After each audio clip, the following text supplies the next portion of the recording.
Greetings, everyone. DFG here, Gideon's Flight. Hey, guys, I hope you're having a great afternoon and evening or morning, depending when you watch this video. Hey, I wanted to clear up something. And because it didn't dawn on me uh, yesterday or the day before yesterday, the last video I did, I was talking about, a part of what I talked about was Thanksgiving and why I did not celebrate Thanksgiving.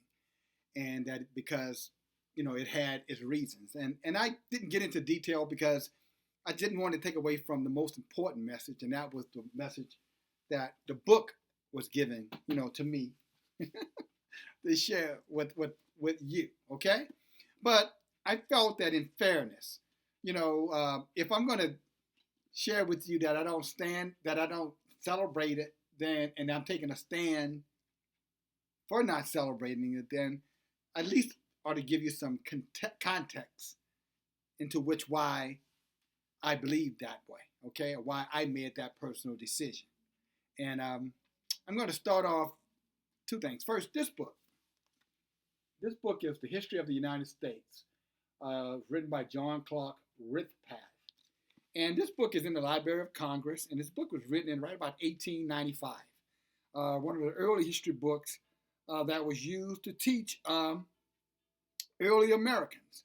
And this book goes on. It talks about, earlier maps. It talks about some of the early settlers who came to country, European settlers. The nation was already settled. America, Turtle Island, which it was called by the Native Americans, was already settled. But when the Easterners, as they call them, came here, they found, Native Americans who identified themselves, believe it or not, as Hebrew Israelites.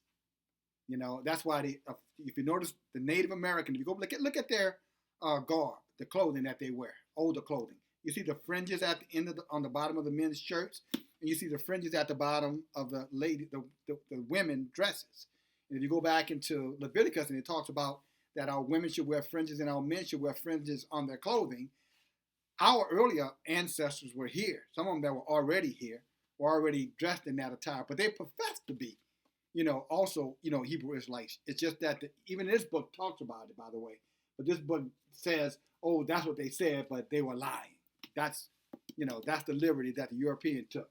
So our people told them who they were. They were Israelites. And the European, in his arrogance, told them, no, you're not. At least that's what he wrote in his book. I'm sure he didn't tell them that. But just to give you, again, some context about why myself and many others all over the country don't celebrate the holiday, okay? But here, because a lot of us believe that it was a holiday that was because of the Pilgrims and the Native Americans sharing bread and, in 1691, I think, in Plymouth. And, we all learned what we learned in school, okay? And I don't fault you for what the educators taught us in their engineered version of Thanksgiving. We also know that Abraham Lincoln, I think right about, I want to say 1862, 63, made it a national holiday, but they were already celebrating. He just made a national holiday of it, and therefore we have the fourth. He made it the fourth Thursday of every November. It's the day that he proclaimed as the celebration, or the day that they would celebrate Thanksgiving. But with that being said, let me read to you what is the truth as regards to Thanksgiving.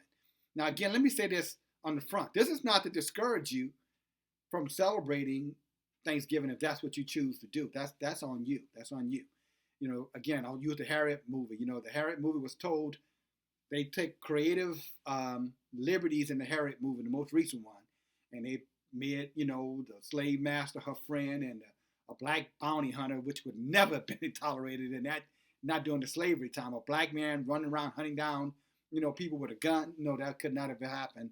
And being bold enough to tell, whites that he's collecting the money to buy white prostitutes.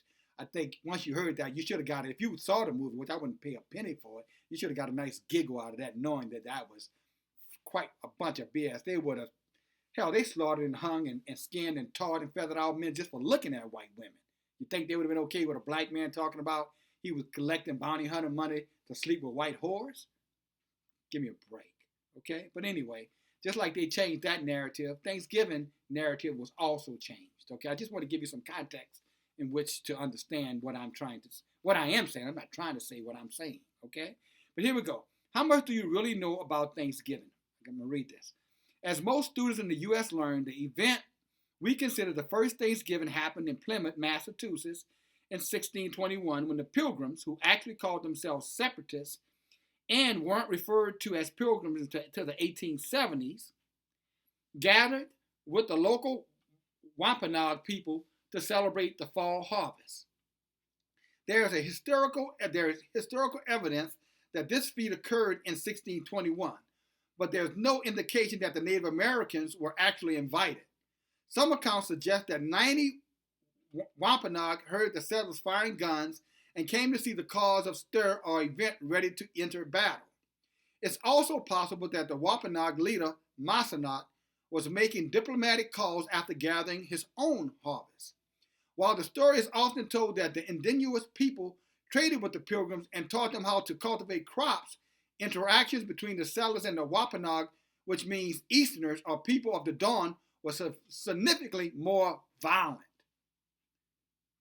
The English settlers found good land to establish Plymouth as quickly as they did because of the smallpox epidemic wiped out the Wampanoag village there before they arrived. Tasqueminum, or Squanto, well known for aiding the Pilgrims, was a member of that tribe. He was captured by the English in 1614 and sold into slavery in Spain. So if you didn't think that, sold into slavery. So he was a slave. Who else was slaves here on Turtle Island? Okay? He learned English in order to escape. Only to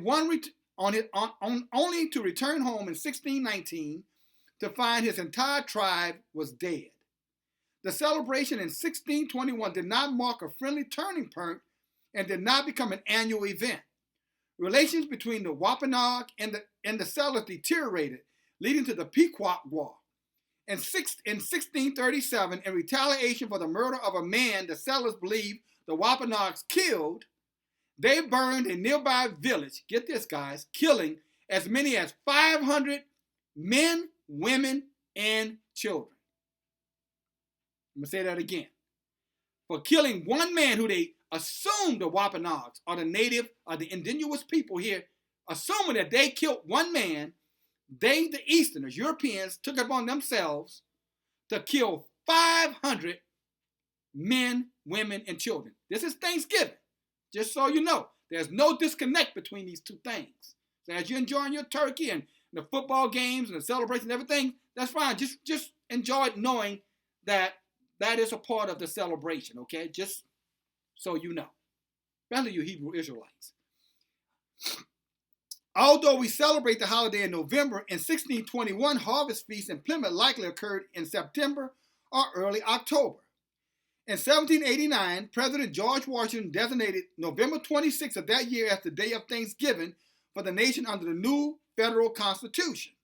The day did not become an official holiday until 1863, when President Abraham Lincoln issued a proclamation of Thanksgiving following a request from the writer and editor Sarah Josepha Hale, who asked that the day become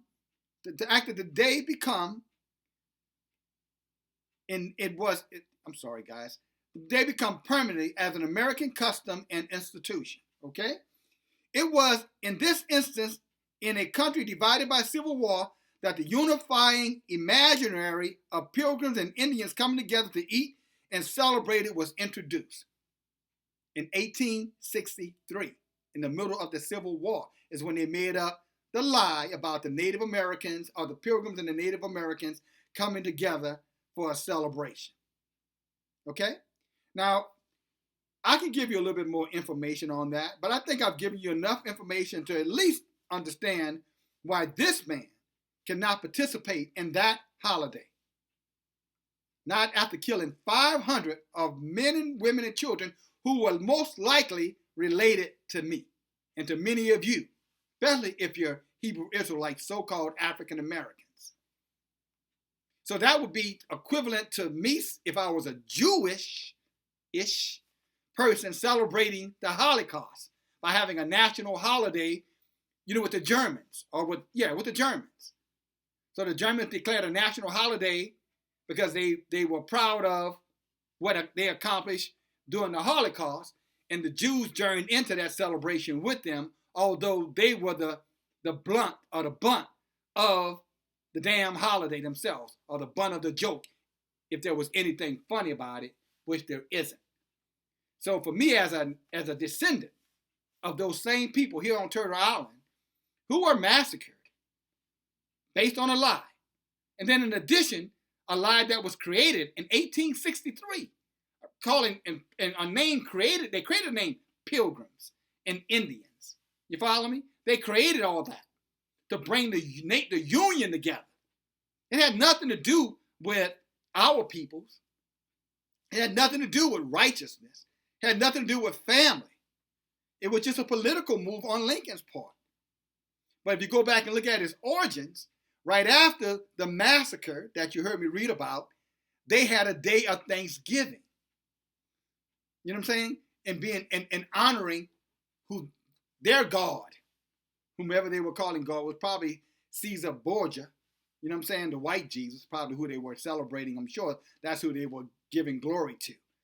Thanking him for the massacring of 500 Native American people. And that's a brief history of Thanksgiving. At least it's an honest one. You know, and it's, shame on our educators for teaching our children, including myself, this lie. And they're still teaching that lie in the schools, right? Your children are being taught that lie. And again, as I said many times, it's your responsibility as the parent to go back and inform your kids so your children don't become misinformed like they tried to do, again, with the Harriet movie. Changing the whole narrative, changing history and making history out to be a lie. That's this Thanksgiving. You know, they changed the whole narrative in 1863. Think about it. If the event happened in the early 1600s, so for 200 years, they clearly understood it was about the massacre and them being able to take the land from people who were wiped out by smallpox. And it doesn't say how they got smallpox. I suspect I know how they got smallpox. You know, I know there is some documented history that Europeans were putting smallpox in blankets and giving them to Native Americans. I do know about that. But, you know, sometimes they conveniently leave things out. But the whole village was wiped out. And so if, one man was killed by the Wampanoag, it was probably because they know he's the one who gave him the blankets. But in retaliation, the rest of the settlers slaughtered, again, 500 men. Okay, all right, so the men. Before you mothers, who are joining in the celebration, women, okay, and for you mothers and fathers who are inviting your children to participate, they slaughtered children as well. 500. Now do the number, do the math in your head. Visualize 500. How many guys belong to any organization that have 500 people? Some of the churches, I'm sure some of you go to, has 500 people. That's a lot of people. 500 people were massacred. And that's how the day of Thanksgiving came into being. So when you're sitting down and you're eating your turkey and all of that, it's fine. That's what you want to do. But at least you know the truth and you know it right, from the oppressor's own words. Okay? I didn't write it. They wrote it. Thank you, guys. Appreciate you. Like Joshua said in Joshua 24, one of our forefathers, let them do whatever they want to do. They can do anything they want to do. But as far as me and my house, we're going to serve Yah. And serving Yah means that we would never celebrate massacring and murdering other people. Even if I was not a Native American by birth, a child, of the children of Israel, particularly the tribe of Judah. Even if that was not a part of my identity, I still wouldn't participate if I knew it was about the slaughtering of others. Even if it was about the slaughtering of whites, I wouldn't celebrate it. Love you guys. Talk to you soon. DFG, get in flight.